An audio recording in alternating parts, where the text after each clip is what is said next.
चुपचाप सुमन की सारी बातें सुनती रहती। बहू, तुझसे एक काम सही से नहीं होता। मैंने तुझे कितनी बार कहा है कि बिना मुझसे पूछे तो सुबह का नाश्ता नहीं बनाएगी।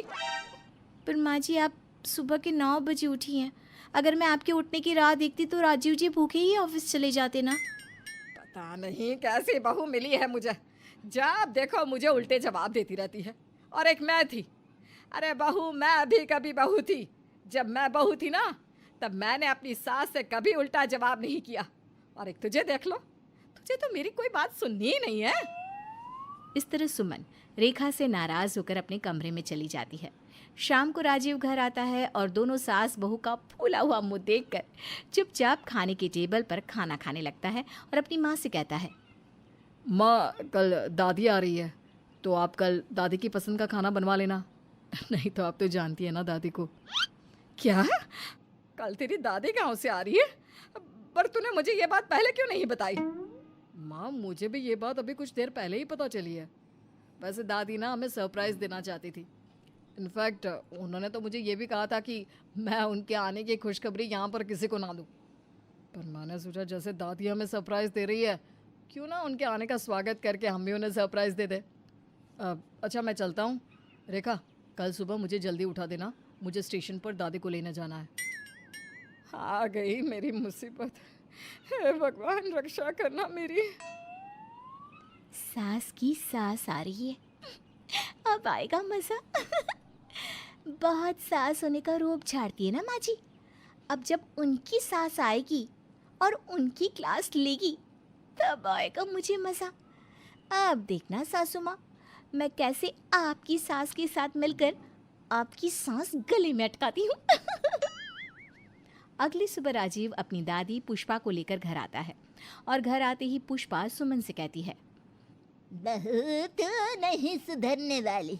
मैं इतने दिनों बाद यहाँ आई हूँ, पर तूने मेरे लिए अब तक साड़ी और गर्म पानी करके भी नहीं रखा। अरे पर माँ जी, अभी तो गर्मी है ना, और भला गर्मी में गर्म पानी से कौन नहाता है? और मुझे तो पता भी नहीं था कि आप आने वाली हैं। बहू, मुझसे झूठ ना बोलिए। मैं राजीव को बहुत अच्छे से जानती हूँ। उसके पेट में कोई बात नहीं पचती। और एक बात, अब मेरी उम्र हो चली है और एक बूढ़ा इंसान एक छोटे बच्चे की तरह नाजुक होता है। इसलिए इस समय तुझे मेरा ख्याल रखना चाहिए, वरना तुझे तो कोई फर्क ही नहीं पड़ता ना मुझसे। इस तरह पुष्पा घर आते ही अपनी बहू सुमन को डांटने लगती है। और इसी बीच रेखा अपनी दादी सास के लिए एक साड़ी लेकर आती है और अपनी दादी सास से कहती है, दादी जी आप नाराज़ मत होइए, माँ जी को आपका ख्याल नहीं है तो क्या हुआ, आपकी छोटी बहू है ना, मैंने आपके लिए पानी गर्म करके रखा है। और ये देखिए, मैं आपके लिए नई साड़ी भी लेकर आई हूँ। चलिए अब जल्दी से तैयार हो जाइए। कल मुझे सीख ले कुछ अपनी बहू से ही। अब क्या था, बेचारी सुमन अपनी बहू और सास के बीच में फंस जाती है। अब ऐसे ही कुछ दिन बीत जाते हैं और रेखा की अपनी दादी सास से बहुत बनने लगती है, जिस वजह से हमेशा सुमन अपनी सास और बहू के बीच में फंस जाया करती। ऐसे ही एक दिन, माँ जी ये आपकी कॉफ़ी, और आप मुझे बता दीजिए ना नाश्ते में क्या बनाऊँ। कॉफी? सुमन बहू, कब से कॉफी पीने लगी तू? और ये क्या है हाँ? सुबह के 8 बज गए और घर में नाश्ता नहीं बना? हाँ दादी जी, जिस दिन घर में चाय बनती है ना उस दिन माँ जी को कॉफ़ी चाहिए होती है, और जिस दिन कॉफ़ी बनती है उस दिन चाय। हाँ, नाश्ते का तो पूछिए मत, माँ जी तो सुबह के 9 बजे उठती है ना, और अगर मैं कभी बिना उनकी इजाज़त के नाश्ता बना दूँ तो नाश्ता करने में भी इनके 100 ड्रामे होते हैं। अब आप ही बताइए, मैं बेचारी क्या करूँगी। बहू, जहाँ तूने अपनी दादी सास से मेरी इतनी चुगली कर दी है, वहीं तू अपनी दादी सास को ये भी बता दे कि मैं तुझे एक दिन पहले ही बता देती हूँ कि नाश्ते में क्या बनेगा। और रही मेरे सुबह 9 बजे उठने की बात, तो खुद भी कौन सा जल्दी उठ जाती है।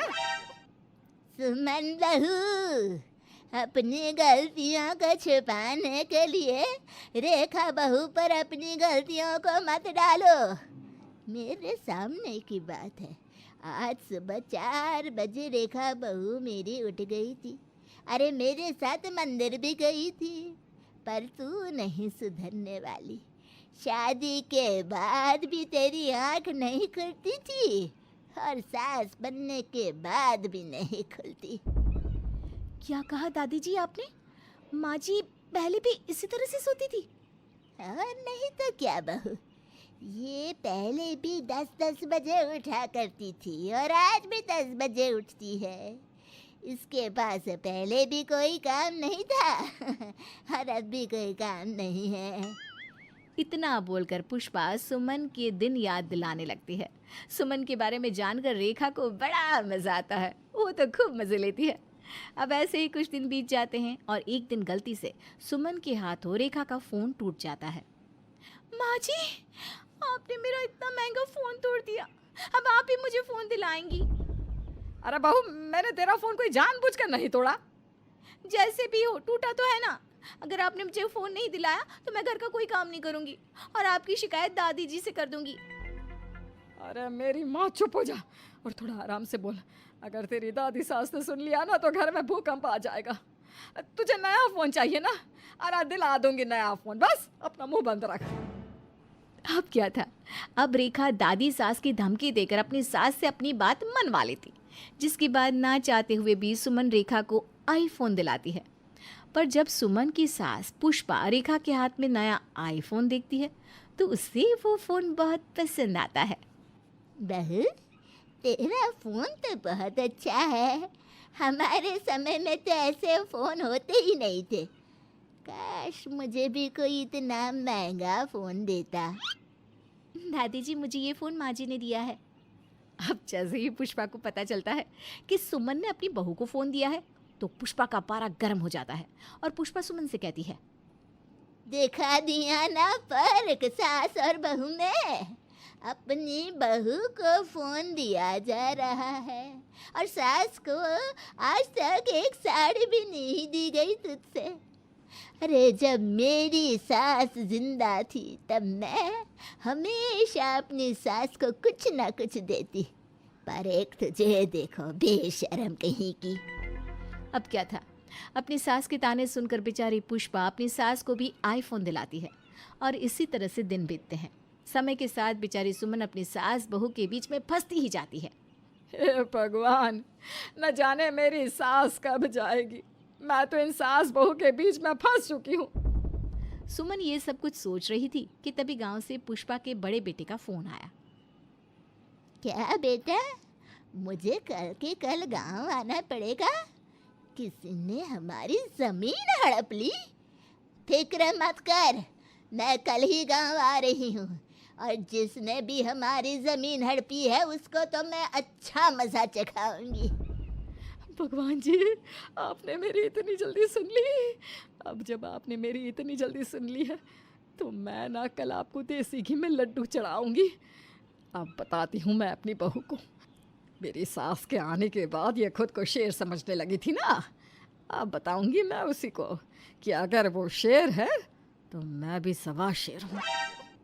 अब सुमन की खुशी का ठिकाना नहीं रहता और पुष्पा के जाते ही एक बार फिर सुमन शेरनी बन जाती है और रेखा म्याऊ भीगी बिल्ली।